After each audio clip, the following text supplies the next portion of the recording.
ఈ యొక్క అవకాశాన్ని ఇచ్చినటువంటి దేవాదేవునికి స్తుతులు చెల్లిస్తున్నాను. అదేవిధంగా దేవుని యొక్క మాటలు మీతో పంచుకొనుటకు నాకు అవకాశం కల్పించినటువంటి ఎలీష్ అన్నయ్య గారికి, అలాగే అక్క గారికి ప్రత్యేకమైన వందనాలు చెల్లిస్తున్నానండి. అలాగే చేరవచ్చిన మీకు అందరికి కూడా ప్రత్యేకమైన వందనాలు చెల్లిస్తున్నాను. ఈరోజు మనం నేర్చుకోబోతున్నటువంటి పాఠం ఏంటి అంటే, బైబిల్ దేవుడు విగ్రహాలను పగలగొట్టమన్నాడు. బైబిల్ దేవుడు ఎందుకు విగ్రహాలను పగలగొట్టమన్నాడు? కొద్ది నిమిషాలు ఈ యొక్క పాఠాన్ని మనం జాగ్రత్తగా ఆలోచన చేద్దాం. బైబిల్ దేవుడు ఎందుకు విగ్రహాలను పగలగొట్టమన్నాడు? ఈ యొక్క పాఠాన్ని మనం ఆలోచన చేసే ముందు 2 విషయాలు మీకు చెప్పాలనుకుంటున్నాను. మనం కోర్సులో ఉన్న పాఠాల్లో అండి ఇలాంటి ప్రశ్నాత్మకమైన పాఠాలు మనం చాలా చూసామన్నమాట. బైబిల్లో నరబలి ఉన్నదా? బైబిల్లో స్త్రీలపై వివక్షత ఉన్నదా? ఇప్పుడు బైబిల్ దేవుడు విగ్రహాలను పగలగొట్టమన్నాడు. ఇవన్నీ కూడా ప్రశ్నలతో కూడుకున్నటువంటి పాఠాలు అన్నమాట. ఇలాంటి ప్రశ్నల్ని ఎవరు వేస్తున్నారు? అసలు ఎందుకు వచ్చిన ఈ ప్రశ్నలు? వీటి గురించి ఇంత మంచి పెద్ద పాఠాన్ని ఎలాగా వచ్చింది అని అంటే, ఏమండి, బైబిల్ని దేవుడిచ్చింది ఈ భూమి మీద 60-70 సంవత్సరాలు మనం జాగ్రత్తగా దేవుని కొరకు బ్రతికి మరణించిన తర్వాత వెళ్ళాల్సినటువంటి ఆయన ఉన్న లోకానికి ఎలా వెళ్ళాలి అనేది మనం తెలుసుకోవడం కోసం ఈ భూమి మీద మనిషికి దేవుడిచ్చిన ఒక మంచి మార్గదర్శనం అన్నమాట బైబిల్. దాన్ని జాగ్రత్తగా చదివి తెలుసుకొని దాని ప్రకారంగా జీవిస్తే ఖచ్చితంగా మనం పరలోకానికి వెళ్ళే వారి యొక్క లిస్టులో మనం ఉండగలం. కానీ కొంతమంది బైబిల్ని ఎలా ఉందో, దేవుడు ఏ యొక్క ఉద్దేశంతో చెబుతున్నాడు అనే దాన్ని ఆలోచన చేయకుండా బైబిల్ని తప్పు పట్టాలని, బైబిల్లో తప్పులు ఉన్నాయని చిత్రీకరించాలని చదివే వాళ్ళు కొంతమంది ఉన్నారన్నమాట. వాళ్ళని ఏమని పిలుస్తారంటే మత ఛాందసవాదులు అని పిలుస్తారు. బైబిల్లో తప్పులు ఉన్నాయని తప్పులు పట్టే విధంగానే అంటాం కదండి, పచ్చకామరలోడికి లోకమంతా పచ్చ కనిపించదని. తప్పులు వెతకాలి అని చదువుతూ ఉంటే తప్పుగానే అనిపిస్తుంది. కానీ ఆ యొక్క మాట ఎందుకు రాయబడిందని జాగ్రత్తగా అర్థం చేసుకుంటే దేవుని యొక్క మనసేంటో మనకు అర్థమవుతుంది అనమాట. అలా బైబిల్ని సరిగ్గా అర్థం చేసుకున్నటువంటి వాళ్ళు కొన్ని మాటలు బైబిల్ ఉన్న వాటిని చదివి, ఇదిగో దేవుడు ఈ విధంగా అంటున్నాడు, బైబిల్లో తప్పులున్నాయి అని చెప్పేసి అని దుమ్మెత్తిపోయాలని, బైబిల్ మీద బురద జల్లాలని ప్రయత్నం చేసే వాళ్ళ వల్ల ఈ యొక్క పాఠం పుట్టిందనమాట. అంటే వాళ్ళు అనుకున్నటువంటి మాటలన్నీ కూడా తప్పు అని, అసలు దేవుడు ఎందుకొరకు దేవుని యొక్క మాటల్లో ఈ మాటలు రాయబడి ఉన్నాయో వాటికి వివరణ మొత్తం కూడా ఇచ్చేటువంటి పాఠమే ఈ పాఠం. కాబట్టి కొద్ది నిమిషాలు జాగ్రత్తగా మనం ఈ యొక్క పాఠాన్ని మనం ఆలోచన చేయాలి. నిజంగా అండి, నాకైతే ఈ పాఠం చదువుతున్నప్పుడు మహానుభావుడు, మహనీయుడండి జయశాలి శ్రీ పీడి సుందరరావు గారు. మామూలుగా మనం అనుకుంటూ ఉంటాం, మహానుభావుడు చచ్చిపోయి ఏ లోకంలో ఉన్నారా అంటూ ఉంటాం కదా మనం. కానీ మనం అలా అనకూడదు. ఇప్పుడు మహానుభావుడు బతికుండి విశాఖపట్నంలో ఉన్నాడండి. చాలా గొప్పవాడండి. నిజంగా ఎన్నెన్నో ప్రశ్నాత్మకమైన పాఠాలు చదువుతున్నప్పుడు, వాటిని అర్థం చేసుకుంటున్నప్పుడు అసలు ఎంత జ్ఞానం ఎలా వచ్చింది ఆయనకి? నిజంగా అండి, 20 సంవత్సరాలు తపస్సు అంటే అది మామూలు విషయం కాదనమాట. గొప్పవాడు ఎందుకంటారంటే ఇలాంటి గొప్ప పాఠాలు తీశారు కాబట్టి గొప్పవాడు అయ్యాడు. ఇలాంటి పాఠాలు తీసేవారిని తయారు చేశాడు కాబట్టి గొప్పవాడయ్యారండి. గొప్పవాళ్ళంటే ఊరికి కారండి. నిజంగా అండి, అమూల్యమైన పాఠం అన్నమాట. చాలామందికి వారి యొక్క సందేహాలను తీర్చేటువంటి పాఠాలు ఎన్నో ఉన్నాయి అన్నమాట. నిజంగా దేవుడు అంత గొప్ప జ్ఞానం ఆయనకి ఇచ్చారు కాబట్టి, ఆయన దగ్గర మనం ఇంత మంచి విద్యాభ్యాసం నేర్చుకుంటున్నాం కాబట్టి, ఆయన ఎంతో కష్టపడి మనకి ఈజీగా ఉండటం కోసం ఇన్ని పాఠాలు నీట్గా రాసి మనకిచ్చారు కాబట్టి, అందరం ఒకసారి మనం చప్పట్లు కొడుతూ ఆయన మనం అభినందించాలి ఖచ్చితంగా. నాకైతే చాలా అంటే చాలా హ్యాపీగా ఉంది. నిజంగా అండి, చాలా గొప్పవారి దగ్గర నేను విద్యాభ్యాసం చేసినందుకు చాలా ఆనందంగా ఉందన్నమాట. తర్వాత అండి, ఈ యొక్క పాఠాన్ని మనం నేర్చుకునే ముందు ఒకసారి మన యొక్క భారతదేశం గురించి మనం ఒకసారి ఆలోచన చేద్దాం. భారతదేశం అంటే ఏంటి? భారతదేశం అంటే అండి, ఒకప్పుడు భారతదేశం ఎలా ఉండిద్దంటే, అసలు భారతదేశానికి ఒక లక్షణం ఉందన్నమాట. అదేంటంటే పరమత సహనమే భారతదేశం యొక్క నైజం. పరమత సహనం అంటే అర్థం ఏంటి? ఇతర మతాల వాళ్ళు ఎవరన్నా ఉన్నట్లయితే వాళ్ళందరితోటి కూడా సామరస్యంగా కలిసిమెలిసి ఉంటూ ఎవరి వారి యొక్క అభిప్రాయాలు, ఎవరి వారి యొక్క గ్రంథాల గురించి వాళ్ళు చక్కగా స్వేచ్ఛగా చెప్పుకునేటువంటి అధికారం అనేది భారతదేశంలోనే ఉంది. ఏ దేశంలో కూడా ఇలాంటి అధికారం లేదండి. ఇంకా చెప్పాలంటే ఒక రాజ్యాంగంలో కూడా ఏముందంటే, మన దేశ రాజ్యాంగంలో కూడా ఏముందంటే, ఎవరి మతాన్ని గురించి గాని, ఎవరి గ్రంథాన్ని గురించి గాని వాళ్ళు స్వేచ్ఛగా చెప్పుకోవచ్చు అని రాజ్యాంగంలో కూడా రాసుంచారనమాట. కాబట్టి పరమత సహనం అంటే ఎవరైనా సరే వారి యొక్క మతం గురించి గాని, వారి యొక్క గ్రంథాల గురించి గాని వాళ్ళు చెబుతున్నప్పుడు వాళ్ళు స్వేచ్ఛగా చెప్పుకోవచ్చనమాట. ఇతరులని మనం ద్వేషించకుండా, ఇతరులని మనం వేలెత్తి చూపించకుండా మన దాని గురించి మనం చెప్పుకునేటువంటి స్వేచ్ఛ మనకుంది. అయితే అలాంటి స్వేచ్ఛ ఉన్నటువంటి దేశం అన్నమాట భారతదేశం. ఇంకా చెప్పాలంటే అనేకమైన ఇతర దేశాలు గూడా ఏమనుకుంటాయంటే, అసలు భారతదేశం లాంటి దేశం ఎక్కడా ఉండదురా బాబు! ఎంత గొప్ప దేశం అంటే, భారతదేశంలో ముస్లిం సోదరులే గాని, క్రైస్తవ సోదరులే గాని, హైందవ సోదరులే గాని అందరూ గూడా కలిసిమెలిసి ఉంటారు. అందరూ ఐకమత్యంగా ఉంటారు. ఎంత మంచి దేశమో అని ఇతర దేశాలు గూడా చెప్పుకున్నటువంటి ఒక విషయం భారతదేశంలో ఉంది. మనం గూడా సగర్వంగా, గర్వంగా చెప్పుకునే విషయం భారతదేశంలో ఉందన్నమాట. అది ఒకప్పుడు. కానీ ఇప్పుడెలా ఉంది? ఇప్పుడు మా దేశం పరమత సహనం కలిగినటువంటి దేశం అని మనం చెప్పగలమా? చెప్పాలి అనుకున్నా సరే చెప్పలేనటువంటి, చెప్పకూడనటువంటి సంఘటనలు మన దేశంలో జరుగుతున్నాయి. ఏంటది? క్రైస్తవుల మీద ఇతరులు దాడి చేస్తున్నారు. క్రైస్తవుల మీద దాడి చేస్తున్నారు. ప్రార్థనలు చేసుకునే వాళ్ళని బయటికి లాక్కొచ్చి కొడుతున్నారు. బైబిల్స్ కాల్చేస్తున్నారు. ఇంకా చెప్పాలంటే అండి, సువార్త చెప్పడానికి వచ్చినప్పుడు రాళ్ళతో వాళ్ళ మీద దాడి చేస్తున్నారు. ఇంకా మితిమీరిపోయి చంపేందుకు కూడా ప్రయత్నం చేస్తున్నారు. ఎందుకిలా చేస్తున్నారు? ఉదాహరణ చెప్పాలంటే మణిపూర్‌లో జరిగిన సంఘటన దానికి బెస్ట్ ఎగ్జాంపుల్ అనమాట. ఎంత దారుణంగా చేశారండి ఆ రోజుల్లో. ఎందుకలా జరుగుతుంది? ఒకప్పుడు ఇంత బాగా మంచిగా ఉన్నటువంటి దేశం ఇప్పుడు దేవుని యొక్క గురించి గాని, ఎవరి గ్రంథం గురించి వారు చెప్పుకోనప్పుడు స్వేచ్ఛ లేకుండా ఎందుకు పోతుంది అనంటే, కేవలము ఒకరి వల్ల అలా జరుగుతుంది. ఒక తెగ వల్ల అలా జరుగుతుంది. ఎవరయ్యా ఆ తెగ అంటే మత ఛాందసవాదులని తెగ అనమాట. మత ఛాందసవాదులంటే ఎవరు? అసలు ఎవరు వీళ్ళు అనంటండి, కొంతమంది ఏం చేస్తున్నారంటే క్రీస్తు ప్రేమ గురించి, క్రీస్తు త్యాగం గురించి, క్రీస్తు యొక్క గొప్పతనం గురించి చెబుతూ, అయ్యా క్రీస్తు ఇంత గొప్పోడయ్యా, ఆయన మన కొరకు పుట్టాడయ్యా, మన కొరకు మరణించాడయ్యా, ఆయన నమ్ముకోండయ్యా అని చెబుతున్నప్పుడు అనేక మంది విని, అమ్మో క్రీస్తు ఇంత గొప్పోడా, ఇంత ప్రేమామయుడా అని చెప్పేసని ఆయనని విశ్వసించే వారి లిస్టులోకి ఇతరులు కూడా వచ్చేస్తున్నారన్నమాట. ఆయన విశ్వసిస్తున్నారు. కొంతమంది ఏం చేస్తున్నారంటే, అమ్మో హైందవులుగా ఉన్నటువంటి వీళ్ళు క్రీస్తు గురించి తెలుసుకున్న తర్వాత అటుగా మారిపోతున్నారు అని చెప్పి, ఎలా అయినా సరే క్రైస్తవులుగా మార్చకూడదని, క్రీస్తు గురించి తెలియకూడదు అని, ఈ దేశంలోకి అంటే హైందవులు మాత్రమే ఈ దేశంలో ఉండాలి అని, ఇతర గ్రంథాల గురించి చెప్పేవారు ఈ దేశంలో ఉండకూడదు అని చేయాలి అని ఏం చేశారు అంటే, అసలు వీళ్ళు ప్రకటిస్తున్నటువంటి ఈ బైబిల్‌లోనే తప్పులు ఉన్నాయని చెబితే ఎవరు కూడా అటువైపు వెళ్ళరు కదా అని ఒక ప్రయత్నం చేద్దామని చెప్పి వాళ్ళు ప్లాన్ వేసి ఏం చేశారు, బైబిల్‌లో ఉన్నటువంటి కొన్ని మాటలను వాళ్ళు చదివారు. చదివి దాన్ని సరిగ్గా అర్థం చేసుకోలేదు. ఏమండి, బైబిల్‌ని సరిగ్గా క్రైస్తవులే అర్థం చేసుకోలేదు. ఒక వచనం ఉందంటే ఆ వచనం ఎందుకు దేవుడు రాయించాడు, దాని పైనే ఉంది, కిందే ఉంది, అది అర్థం కాకపోతే ఇంకా పక్క పుస్తకంలో దీని గురించి ఏముంది, ఇంకో పుస్తకంలో దీని గురించి ఏముంది అని విశ్లేషణ అనేది క్రైస్తవులైన వారే చాలా మంది చేయలేదండి. మరి క్రైస్తవులే చేయనప్పుడు ఏదో తప్పులు వెతకాలని చూసినటువంటి నీకు ఎలా కనిపించింది చెప్పండి? అయితే వీళ్ళేం చేశారంటే కొన్ని వచనాలు చదివారు. చదివి వాటిని వారికి అర్థమైన రీతిలో వాళ్ళు అర్థం చేసుకొని, దాని మీద కొన్ని పుస్తకాలు రాసి, వాటిని మళ్ళా ప్రింటులు చేసి, సమాజంలోనికి వదిలి వాళ్ళేమంటారంటే, ఇదిగో చూసారా బైబిల్‌లో దేవుడు ఏం చెబుతున్నాడో, ఇలాంటి మాటలు చెబుతున్నాడు. ఇలా ఉంది. బైబిల్‌లో విగ్రహాలను పడగొట్టమని ఉంది, పగలగొట్టమని ఉంది. ఇంకా చెప్పాలంటే వాటిని పూజిస్తున్నటువంటి వారిని, లేదా వాటిని పూజించమని చెప్పే వారిని కూడా చంపమని ఉంది.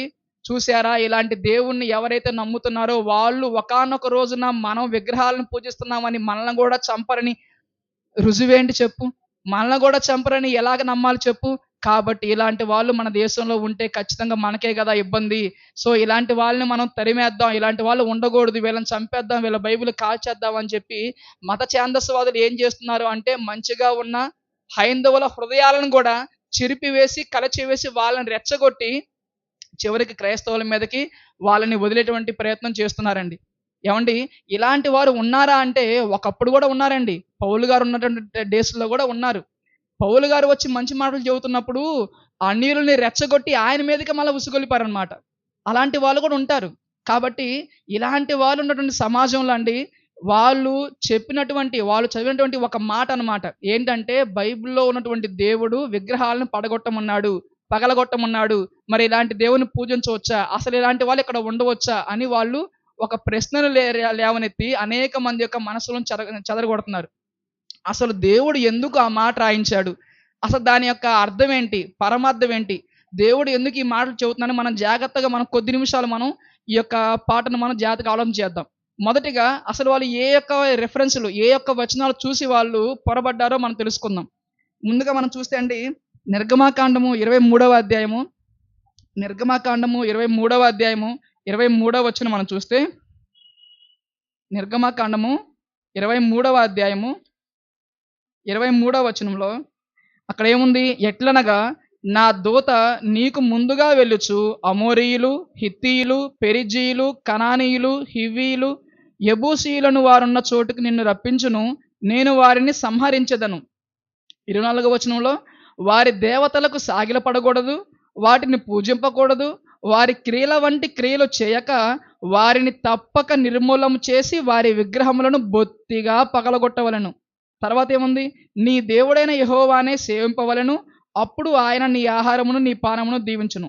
చూసారండి, ఇక్కడ ఏముందంటే 23, 24 వచనాల్లో మనం ఏం చూసామండి? మీరు అమోరీయులు, హిత్తీయులు, పెరిజీలు, కనానీయులు, హివ్వీలు, యెబూసీయులు వీరున్నటువంటి చోటుకి మిమ్మల్ని రప్పిస్తున్నాను కాబట్టి, వాళ్ళు ఏ దేవతలనైతే పూజిస్తున్నారో, వారు ఏ విగ్రహాలను పెట్టుకొని వాటిని పూజిస్తున్నారో వాటిని మీరేం చేయాలంట? పగలగొట్టాలి అని చెప్పారు. తర్వాత ఇంకో వచనం మనం చూస్తే, ద్వితీయోపదేశకాండము 13వ అధ్యాయం 13వ అధ్యాయం మనం చూస్తే 6-9 వచనాలు. ద్వితీయోపదేశకాండం 13వ అధ్యాయం 6-9 వచనం మనం చూస్తే అండి, నీ తల్లి కుమారుడే గాని, నీ సహోదరుడే గాని, నీ కుమారుడే గాని, నీ కుమార్తెయే గాని, నీ కౌగిటి భార్యయే గాని, నీ ప్రాణ స్నేహితుడే గాని, భూమి యొక్క ఈ కొన మొదలుకొని ఆ కొన వరకు నీకు సమీపముగా ఉండినను, నీకు దూరముగా ఉండినను, నీ చుట్టూ నుండి జనముల దేవతలలో నీవును నీ పితరులను ఎరుగని ఇతర దేవతలను పూజింతము రమ్మని రహస్యముగా నిన్ను ప్రేరేపించిన ఎడల వారి మాటకు సమ్మతింపకూడదు, వారి మాట వినకూడదు, వారిని కటాక్షింపకూడదు, వారి యందు జాలిపడకూడదు, వారిని మాటుపరచకూడదు, అవశ్యముగా వారిని చంపవలెను. చంపుటకు నీ జనులందరికీ ముందుగాను నీ చెయ్యి మొదట వారి మీద పడవలెను, రాళ్లతో వారిని చావగొట్టవలెను. ఏలయనగా ఐగుప్తు దేశంలో నుండి దాసగృహంలో నుండి నిన్ను రప్పించిన నీ దేవుడైన యెహోవా యొద్ద నుండి వారిని తొలగింప యత్నించెదరు. అప్పుడు ఇశ్రాయేలందరూ విని భయపడుదురు గనుక నీవు మధ్య అట్టి దుష్కారం ఏమీ ఇకను చేయకూడదన్నారు. ఇక్కడ ఈ 2 సందర్భాన్ని మనం చూస్తే ఏముందంటే, మొదటేమో ఆ విగ్రహాలని పగలగొట్టాలన్నాడు. తర్వాత ఏమన్నానంటే, నీ కొడుకే గాని, నీ తల్లి కుమారుడే గాని, నీ సహోదరుడే గాని, ఇంకా ఎవరైనా సరే, నీ బంధువులు ఎవరన్నా సరే, ఇదిగో అక్కడ దేవత విగ్రహం ఉంది, ఆడికి వెళ్దాం పద, వెళ్ళి అక్కడ పూజిద్దాం పద అని అన్నప్పుడు ఏం చేయాలంట? అలా అన్నటువంటి వీడిని కూడా చంపాలంట. వీడిని చంపే ప్రయత్నంలో ముందుగా నీ చెయ్యే వాడి మీద పడాలంట. అంటే విగ్రహాలని పడగొట్టమని చెప్పాడు దేవుడు. మళ్ళా అలా పూజిద్దాం పదా అని చెప్పేవాడిని కూడా దేవుడు చంపమని చెప్పాడు. ఈ మాటలు చూసి చూసారా విగ్రహాలని ఇలాగ పూజించే వాళ్ళని దేవుడు చంపమని చెప్పాడు. మరి మనం విగ్రహాలను పూజిస్తున్నాం, మరి మనల్ని కూడా చంపమని దేవుడు చెప్పినట్టు వీళ్ళు కూడా ఇలాగ చేస్తారేమో రేపు పొద్దున్న రాబోయే రోజుల్లో. వీళ్ళందరేమో దేవుడు ప్రేమామయుడు, కరుణామయుడు, కృపామయుడు అని చెప్పేసి పైకి ఇలా చెబుతున్నారు, కానీ దేవుడు ఎంత సైకోనా, ఇలా ఉన్నాడా బైబిల్లో దేవుడు అని చెప్పేసి ఈ వచనాలు చదువుకొని అలాగ వాళ్ళు ఊహించుకొని అనుకొని అనేక మంది మనసులు కూడా గలిబిలి చేస్తూ ఇలాంటి వారిని ఉంచకుండా చంపేద్దామని చెప్పి క్రైస్తవుల మీదకి ఉసుగొలుపుతున్నారన్నమాట, మంచి వాళ్ళని కూడా. అసలు దేవుడు ఎందుకు రాశాడు అని మనం జాగ్రత్తగా గమనిస్తే అండి, ముందుగా ఈ యొక్క మాటలని దేవుడు చెబుతుంది ఎవరికి? ఈ యొక్క మాటలని దేవుడు చెబుతుంది ఇశ్రాయేలీయులకి. అవునా? ఇశ్రాయేలీయులకి. ఇంతకీ దేవుడు ఎవరి విగ్రహాలు పడగొట్టమని చెప్పాడు? కనానీయులు, అమోరీయులు, పెరిజీయులు, యెబూసీయులు, హివ్వీయులు వాళ్ళున్నటువంటి ప్రాంతాల్లో ఉన్నటువంటి ఆ యొక్క విగ్రహాలని పడగొట్టమని చెప్పాడు. అంతేగాని మీరు వెళ్ళిపోయి భారతదేశంలో ఉన్న విగ్రహాలను పడగొట్టమని చెప్పాడా ఏంటి? లేదు కదా. ఇంకో విషయం చెప్పనా నేను మీకు, కనానీయులు ఉన్నటువంటి దేశంలో విగ్రహాలను దేవుడు పడగొట్టమని చెప్పాడు, బాగానే ఉంది. ఆ కనానీయులు ఉన్నటువంటి టైంలో ఐగుప్తీయులు ఉన్నారా లేరా? వాళ్ళు ఉన్నారు కదండి. ఇప్పుడు మనం చదువుకున్నటువంటి ఈ మాటలన్నీ కూడా నిర్గమకాండం తర్వాత మాటలే కదా. మరి నిర్గమకాండంలో ఐగుప్తీయులు ఉన్నారా లేరా? మరి వాళ్ళు ఏం చేసేవాళ్ళు? వాళ్ళు యెహోవాను పూజించేవాళ్ళ? వాళ్ళు విగ్రహాలను పూజించేవాళ్ళు. మరి అప్పుడు దేవుడు అక్కడ ఉన్నటువంటి విగ్రహాలను పడగొట్టమని చెప్పకుండా ఎక్కడ ఉన్నటువంటి వీళ్ళ విగ్రహాలను ఎందుకు పడగొట్టమని చెప్పాడు, ఎందుకు పగలగొట్టమని చెప్పాడు? ఐగుప్తులో వాళ్ళు ఉన్నప్పుడు ఆ వాళ్ళు విగ్రహాలను పూజిస్తున్నప్పుడు ఆ విగ్రహాలను పగలగొట్టండి అని దేవుడు చెప్పలేదు. వాటికి పూజిద్దాం రా అని చెప్పే వాళ్ళని కూడా చమ్మని దేవుడు చెప్పలేదు. ఎప్పుడైతే ఐగుప్తు నుంచి బయటకు వచ్చారో, కనానుకి వెళ్తూ ఉన్నారో, దారిలో మీకు ఎవరైతే ఎదురుపడతారో నేను ఎక్కడైతే మిమ్మల్ని తీసుకెళ్తున్నానో అక్కడ ఉన్నటువంటి వారి యొక్క విగ్రహాలనే పగలగొట్టమని దేవుడు చెప్పాడు. అంటే అక్కడ ఏదో విషయం ఉంది. దేవుడు ఒక మాట చెప్పాడని దానికి ఖచ్చితంగా కారణం ఉంది. ఇంతకీ దేవుడు ఎందుకు పగలగొట్టమని చెప్పాడో మనకు తెలియాలి అంటే, మనం ఒకే ఒక్క అధ్యాయాన్ని మనం చదివితే అండి మనకు క్లియర్‌గా మొత్తం అర్థమవుతుందనమాట. ఒకసారి మనం చూద్దాం. లేవీకాండము 18థ్ అధ్యాయం.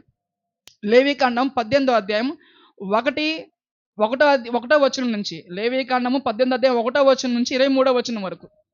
ఒకసారి మనం చూస్తే అండి లేవీకాండము 18వ అధ్యాయము 1వ వచనం నుంచి 23వ వచనం వరకు మనం చూస్తే అక్కడ ముందుగా మనం ఒకసారి 6వ వచనం చూద్దాం. అంటే ఓకే చూడండి ఒకసారి 18వ అధ్యాయం 1వ వచనం నుంచి. మరియు యెహోవా మోషేకి ఇలాగ సెలవిచ్చెను. నేను నీ దేవుడైన యెహోవా అని నీవు యెషయాతో చెప్పుము. మీరు నివసించిన ఐగుప్తు దేశాచారం చొప్పున మీరు చేయకూడదు. నేను మిమ్మల్ని రప్పించున్న కనాను దేశాచారం చొప్పున మీరు చేయకూడదు. వారి కట్టడలను బట్టి నడవకూడదు. మీరు నా విధులను గైకొనవలెను. నా కట్టడలను బట్టి నడుచుకొనుటకు వాటిని ఆచరింపవలెను. మీ దేవుడు నేను యెహోవాను. మీరు నా కట్టడలను నా విధులను ఆచరింపవలెను. వాటిని గైకొనువాడు వాటి వలన బ్రతుకును. నేను యెహోవాను అని చెప్పారు. 6వ వచనం నుంచి దేవుడు ఏం చెబుతున్నాడంటే 6వ వచనం నుంచి 23వ వచనం వరకు మీరు తర్వాత బాగా చదువుకోండి, టైం సరిపోదు కాబట్టి. ఇక్కడ 6వ వచనం నుంచి 23వ వచనం వరకు ఏముంది తెలుసా అండి? అక్కడ ఏముందంటే ఎక్కడికైతే వీళ్ళు వెళ్తున్నారో ఆ కనాను దేశంలో ఉన్నటువంటి జనులున్నారు కదా! వాళ్ళందరూ చేస్తున్నటువంటి క్రియలు అక్కడ మనకు కనిపిస్తాయి అన్నమాట. వాళ్ళేం చేస్తున్నారంట? మీలో ఎవరును తమ రక్త సంబంధుల మానఛాదమును తీయుటకు వారిని సహింపకూడదు. నీ తండ్రికి మానఛాదనముగానున్న నీ తల్లి మానఛాదమును తీయకూడదు. ఆమె నీ తల్లి. ఆమె మానఛాదమును తీయకూడదు. నీ తండ్రి భార్య మానఛాదమును తీయకూడదు. నీ సహోదరి మానఛాదమును అనగా ఇంటిలో పుట్టిన దేమి, వెలుట పుట్టినదేమి, నీ తండ్రి యొక్క కుమార్తె అయ్యను, నీ తల్లి యొక్క కుమార్తె అయ్యను, ఇలా మనం చదువుకుంటూ పోతే అండి వాటి గురించి నేను చెప్తా వినండి జాగ్రత్తగా ఒకసారి. అక్కడ ఏం చెబుతున్నాడంటే ఆ దేశంలో ఆ ప్రాంతంలో ఉన్నటువంటి వాళ్ళు ఏం చేస్తున్నారు అంటే ఒకడు వాడి తల్లితో శయనిస్తున్నాడు. ఒకడు వాడి చెల్లితో శయనిస్తున్నాడు. ఒకడు వాడి అక్కతోటి, వాడి వదినతోటి, వాడి చెల్లితోటి, వాడి ఇంటి ముందు ఉన్న భార్యతోటి, వాడి ఇంటి పక్కన భార్యతోటి వీళ్ళందరితో కూడా శయనిస్తూ ఉన్నారనమాట. వీళ్ళందరూ కూడా శయనిస్తూ ఉన్నారు. వీళ్ళందరూ శయనిస్తున్నప్పుడు వీళ్ళకంటూ దేవత ఉందా లేదా? వీళ్ళకంటూ విగ్రహం ఉందా లేదా? వాళ్ళు మళ్ళా విగ్రహాన్ని కూడా పెట్టుకున్నారు. వాళ్ళు పెట్టుకొని దానికి మళ్ళా వాళ్ళు పూజిస్తూనే ఈ విధంగా తల్లితోటి, చెల్లితోటి, అక్కతోటి, ఇరుగు పొరుగు వాళ్ళతోటి శయనిస్తూ ఉన్నారు. వీళ్ళకి ఆ విగ్రహం అంటే భయం ఉందా? వీళ్ళకి ఆ దేవత అంటే భయం ఉందా? లేదండి. భయం లేదు. భయం లేదు. ఇప్పుడు ఒకవేళ ఈ ఇశ్రాయేలు గాని కనాను ప్రాంతంలోకి వెళ్ళినప్పుడు వాళ్ళతో గాని సహవాసం చేసి వాళ్ళు పూజిస్తున్నటువంటి ఆ దేవతను గాని పూజించారే అనుకోండి, వీళ్ళకొస్తుందా భయం? అరెరే! నేను శయనిస్తుంది నా తల్లితోనే లేదా నా చెల్లితోనే అని ఇలాంటి భయం వీళ్ళకొస్తుందా చెప్పండి? రాదు. ఎందుకొస్తుంది? రాదు. అసలు ఈ విధంగా వీళ్ళు అవ్వడానికి కారణం ఎవరో తెలుసా? ఆ విగ్రహమే కారణం. ఎందుకు ఆ విగ్రహం కారణం? అది ఏం చేయదు కాబట్టి. అది ఏం అరవదు కాబట్టి. అలా చేయమాకండి అని అంది కాబట్టి. అసలు అది దేవుడు కాదు కాబట్టి. దేవుడండి తన బిడ్డలు పాడైపోతున్నప్పుడు దేవుడు చూస్తూ ఊరుకోడండి. తన బిడ్డలు తాగుతున్నప్పుడు దేవుడు చూస్తూ ఊరుకోడండి. దేవుడేమి నా కళ్ళ ముందు ఈ విధంగా ఇంత పాపం జరుగుతున్నప్పుడు దేవుడు చూస్తూ ఊరుకోడండి. మీకో సందర్భం చెప్పనా? మొన్న ఒకటి చదివా నేను. మొన్న ఈ మధ్య ఒక పండగొచ్చింది. ఆ పండగప్పుడు ఒక రోజున ఏం చేశారు అంటే అందరూ కూడా భారీ సౌండ్స్ పెట్టుకొని డాన్సులు చేస్తూ ఎగురుతూ ఉన్నారు. ఫుల్లుగా తాగుతూ ఉన్నారు. వాళ్ళు డాన్స్ చేయటం కోసం కొంతమంది లేడీస్‌ని తెచ్చుకున్నారు. వాళ్ళతోటి అర్ధనగ్న ప్రదర్శనలు చేపిస్తున్నారు అక్కడ. అర్ధనగ్నంగా వాళ్ళతో డాన్సులు చేపిస్తున్నారు. అయితే అది జరిగిస్తుంది ఎవరనుకున్నా దానికి మెయింటెనెన్స్ మొత్తం కూడా ఆ ఊరి సర్పంచ్ చేపిస్తున్నాడు అది. అయితే ఆ ఊర్లోని కొంత పెద్దలు చూసి ఒరేయ్ ఇది భక్తి కాదురా రే పిచ్చి మొహాల్లారా ఇలా చేస్తున్నారు ఏంట్రా అని వాళ్ళు పోలీసులకు ఫోన్ చేస్తే వాళ్ళు వచ్చి వీళ్ళని మందలించారు. వీళ్ళని తీసుకెళ్ళిపోయారు. ఎక్కడ తీసుకెళ్ళి వీళ్ళని తీసుకెళ్ళి జైల్లో వేశారు. ఏమంటే చిన్న మాట అండి. వీళ్ళు దేవునిగా పూజిస్తున్నారు కదా, వీళ్ళు విగ్రహంగా పెట్టుకున్నారు కదా, పోలీసులు వచ్చి వాళ్ళని తీసుకెళ్ళిన దాకా ఇది తప్పు అని చెప్పి వీళ్ళని శిక్షించారు చెప్పండి ఎవరన్నా కానీ? లేదండి. ఒకప్పుడు జరిగింది అదే.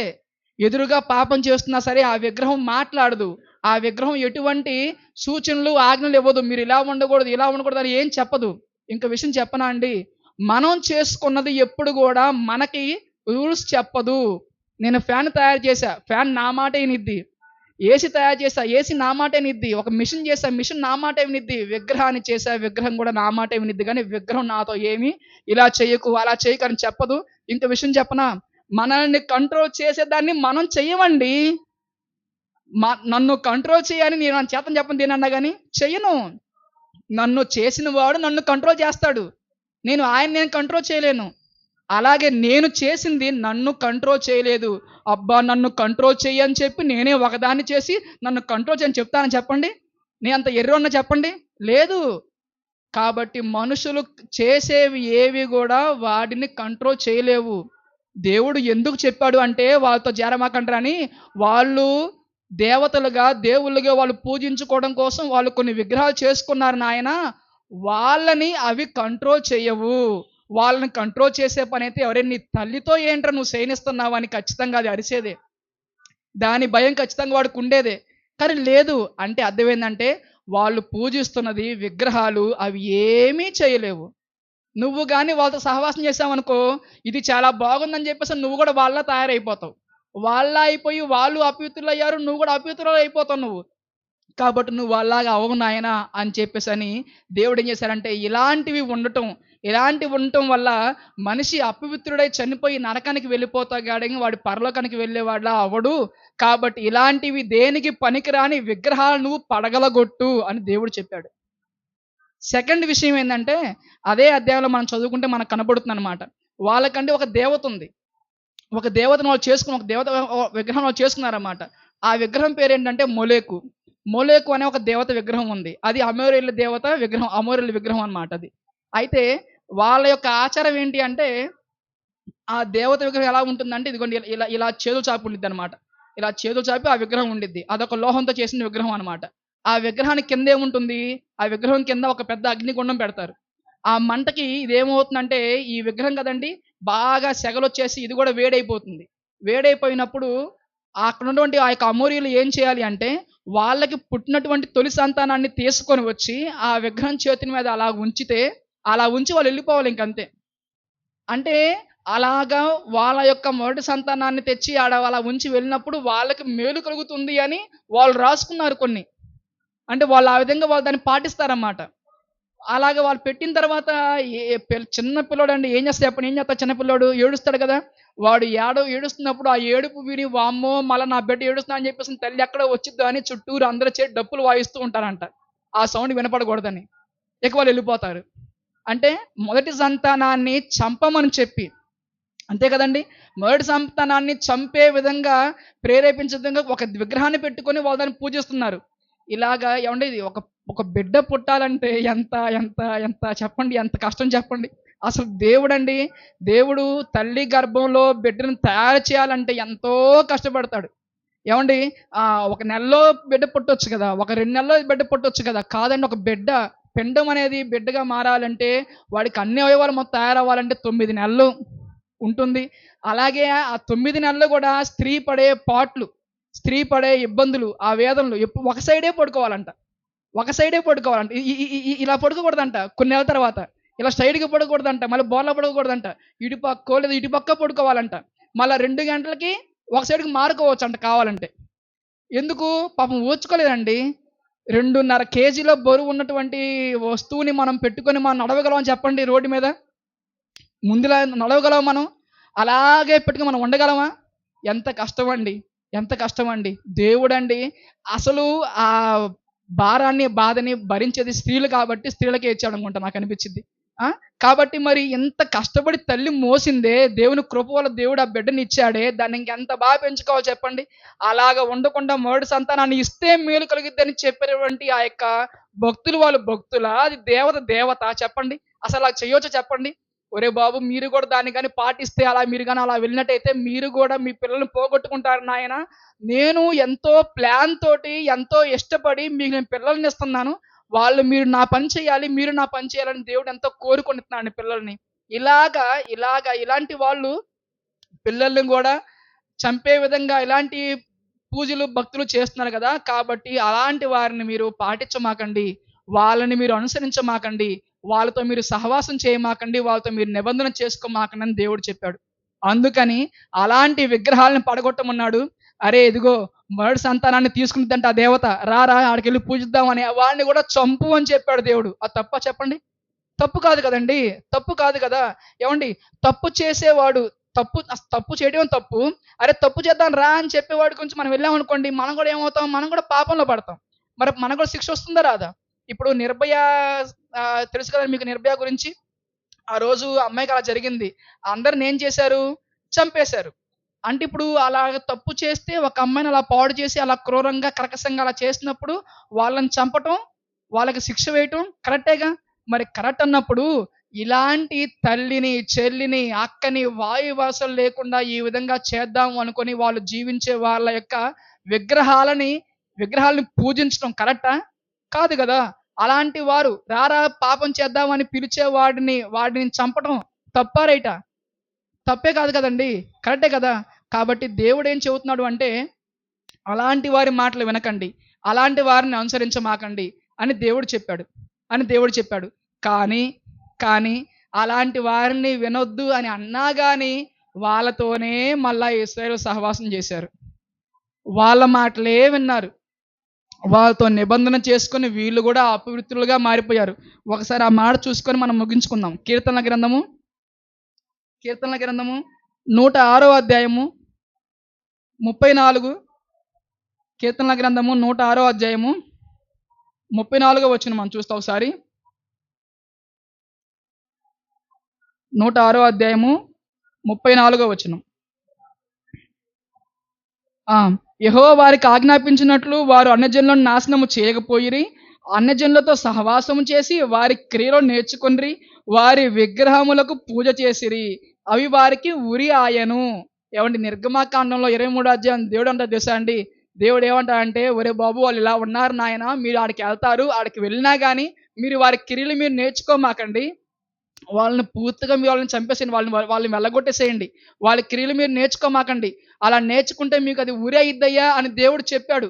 చెప్పినా గాని వీళ్ళు మళ్ళా అక్కడికి వెళ్ళిన తర్వాత వాళ్ళని పూర్తిగా వాళ్ళని నాశనం చేయకుండా, వాళ్ళని కొంతమంది మళ్ళా వాళ్ళని ఉంచుకొని, మళ్ళా వాళ్ళతోటి మళ్ళా వీళ్ళు నిబంధన చేసుకొని, వాళ్ళ వలే వీళ్ళు మళ్ళా మారిపోయి వారి క్రియలు అబ్బుకున్నారన్నమాట. అందువల్ల ఏమైంది? అది వారికి ఉరయింది. మరి అలా ఉరైనప్పుడు దేవుడేం చేశాడు? 37 చూసుకుంటే మనకి, మరియు వారు తమ కుమారులను కుమార్తెలను దెయ్యములకు బలిగా అర్పించిరి. నిరపరాధ రక్తము అనగా తమ కుమారుల రక్తము, తమ కుమార్తెల రక్తము ఒలికించిరి. కనాను దేశపు వారి బొమ్మలకు. ఇవన్నీ ఇదిగోండి 40 వచనంలో, కావున యెహోవా కోపము ఆయన ప్రజల మీద రగులుకొనెను. ఏవండీ ఇంతకీ యెహోవా కోపం ఎవరి మీద రగులుకుందంట? ఆయన ప్రజల మీద రగులుకుంది. అంటే ఏంటి? వారి యుద్ధకు వెళ్ళిన తర్వాత వారి క్రియలు అలవాటు చేసుకోమాక అని చెప్పినా గాని, వారి క్రియలు అలవాటు చేసుకున్నప్పుడు దేవుడు ఏం చేశాడు? వీళ్ళని శిక్షించాడు. ఇక్కడ ఒక విషయం మనం జాగ్రత్తగా ఆలోచన చేయాలి. మరి ముఖ్యంగా మత ఛాందసవాదులు ఆలోచన చేయాలి. దేవుడు ఏ మాట చెప్పినా తప్పు కాదు. దేవుడు ఎందుకు విగ్రహాలను పడగొట్టమని చెప్పాడు అంటే, అలాంటి పనులు చేస్తున్నారు. మళ్ళా వాళ్ళు దేవతలకు పూజిస్తున్నారు. నిజంగా వాడు దేవత అయితే వాళ్ళని లేపేసేయాలి. వాడికి ఎప్పుడు శిక్ష వేయాలి. అలా దేనికి పనికిరాని విగ్రహాలు ఉన్నా ఒకటే, లేకపోతే ఒకటే అని చెప్పేసి దేవుడు మొత్తం వాటిని పగలగొట్టమని చెప్పాడు. అలా పిలిచేవారిని కూడా దేవుడు చంపమని చెప్పాడు. ఇంకా చెప్పనా? అలాంటి వారిని పాటిస్తే ఊరి అని చెప్పి పాటించినా గాని, ఒరేయ్ వీడు నా మాట ఇనేవాడే, నా కుమారుడే అని చెప్పేసని దేవుడు వీడినేమన్నా వదిలేసాడా శిక్షేయకుండా? వీడిని కూడా శిక్షేశాడు. దేవునికండి తన, పర భేదం ఉండదు. మాట వింటే దేవుడు ఆశీర్వదిస్తాడు. మాట వినకపోతే దేవుడు శిక్షిస్తాడు. అది ఎవరైనా సరే. కాబట్టి దేవుడు ఎందుకు పగలగొట్టమన్నాడు అంటే, ఇందుకు పగలగొట్టమని చెప్పాడు. దేవుడు ఎందుకు వారిని చంపమని చెప్పాడు అంటే, అరే పాపం చేద్దాం రారా, ఒకరిని చంపేద్దాం రారా అనేవాడిని చంపాలి మరి. నువ్వెళ్తే మళ్ళీ నువ్వు కూడా వెళ్ళిపోతావు మళ్ళా. అందుకని ఆ సమయంలో అలాంటి వాడిని నువ్వు చంపమని దేవుడు చెప్పాడు. మరి ఇప్పుడు మన దేశంలో ఉన్నటువంటి క్రైస్తవులు మనకి ఆయన బైబిల్ ఉన్న మాటలు చెప్పి మనల్ని కూడా వాళ్ళతో పాటు కలిపేసుకుంటున్నారు. అసలు ఆ దేవుడు ఎలాంటి దేవుడు అని చెప్పేసి వీళ్ళు చెబుతున్నారు కదా! అసలు వీళ్ళు ముందు ఏం గమనించాలి అంటే, ఈ దేశంలో ఉన్నటువంటి విగ్రహాలను దేవుడు పగలగొట్టమని చెప్పాడా? లేదండి. అప్పుడు ఆ సందర్భంలో అక్కడ ఉన్నటువంటి వారిని దేవుడు వారి విగ్రహాలను పడగొట్టమని చెప్పాడే గానీ, భారతదేశంలో ఉన్నటువంటి విగ్రహాలను పడగొట్టమని దేవుడు చెప్పలేదు. ఇంకో విషయం చెప్పనా? యేసుక్రీస్తు వారు భూమి మీదకి వచ్చిన తర్వాత కూడా చాలా చోట్ల విగ్రహారాధన జరుగుతూనే ఉంది. మరి జరుగుతున్నప్పుడు ఆయన ఏం చేశాడు? విగ్రహాలను పడగొట్టండి. ఆ! నన్ను పంపించిన తండ్రి ఒకప్పుడు చెప్పాడు కదా పాత నిబంధనలో. ఇప్పుడు నేను చెబుతున్నాను నన్ను పడగొట్టండి అని దేవుడు చెప్పాడా? ఏం చెప్పలేదు. ఆయన ఏం చెప్పారు అంటే దేవుని గురించి చెప్పాడు. పరలోకం గురించి చెప్పాడు. మనసు మార్చుకోయ్యా, దేవుని తెలుసుకోయ్యా, మంచిగా బతుకయ్యా, దేవుని కొరకు జీవించి దేవుని రాజ్యాన్ని చేరయ్యా అన్నాడే గాని అది చెయ్యి, ఇది చెయ్యి అని దేవుడు ఆయన ఏమీ చెప్పలేదన్నమాట. అంటే ఆ టైంలో వాళ్ళని బట్టి దేవుడు చెప్పాడు గానీ, ఆ తర్వాత ఎక్కడా గూడా దేవుడు ఈ విధంగా చేయమని చెప్పి దేవుడేమి చెప్పలేదు. ఇప్పుడు గూడా యేసుక్రీస్తు వచ్చినప్పుడు గూడా చెప్పలేదు అంటే, కొత్త నిబంధనలో విగ్రహాలను పడగొట్టమని లేదు అనంటే, ఇప్పుడు గూడా అసలు భారతదేశంలో ఉన్నటువంటి విగ్రహాలే గానీ, ఏ విగ్రహాలను గూడా వాటి జోలికి గానీ, వాటి గురించి మాట్లాడదు గానీ ఎవరు గూడా చేయరనమాట. ఏ క్రైస్తవుడు గూడా వాటి గురించి ఎప్పుడు చెప్పరు గదండీ! మరి చెప్పకపోయినా సరే ఎందుకు ఈ విధంగా చేస్తున్నారు అంటే, మత ఛాందసవాదులు ఆ విధంగా ప్రలోభపెడుతున్నారు మంచి వారిని గూడా. అప్పుడెప్పుడో రాయబడినవి ఆ సందర్భం ఏంటో, ఏంటి, ఏమి అది ఆలోచించకుండా ఈ విధంగా రెచ్చగొట్టి, ఉసిగొలిపి అందరిని చంపే విధంగా చేస్తున్నారు.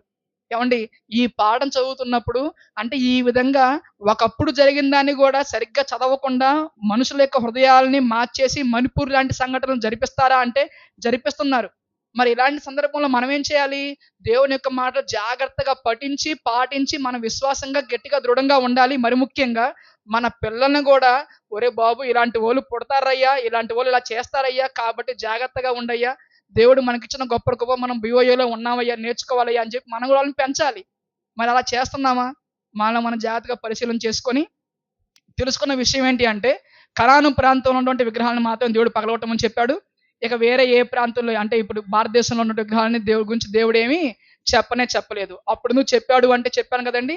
వారి క్రియలు ఆ విధంగా ఉన్నాయి కాబట్టి దేవుడు పగలగొట్టమని చెప్పాడు. ప్రార్థన చేసుకుందాం. మహాపరిశుద్ధుడు, మహోన్నతుడు, గరుడైన మా ప్రియ పరలోకపు తండ్రి ఇంతవరకు శ్రేష్టమైన మాటలు మేము తెలుసుకున్నాం నాయన. దేవ విన్న వాక్యానుసారంగా జీవిస్తూ మీ కొరకు ప్రభువా తండ్రి నాన్న కష్టించి, పనిచేసి మీ రుణాన్ని తీర్చుకొని ఈ భూమిని విడిచి వెళ్ళే వారంగా మేము ఉంటే కృప చూపించమని యేసుక్రీస్తు పరిశుద్ధ నామములో ఈ ప్రార్థన అడిగి వేడుకొంచున్నాం పరమ తండ్రి. ఆమేన్.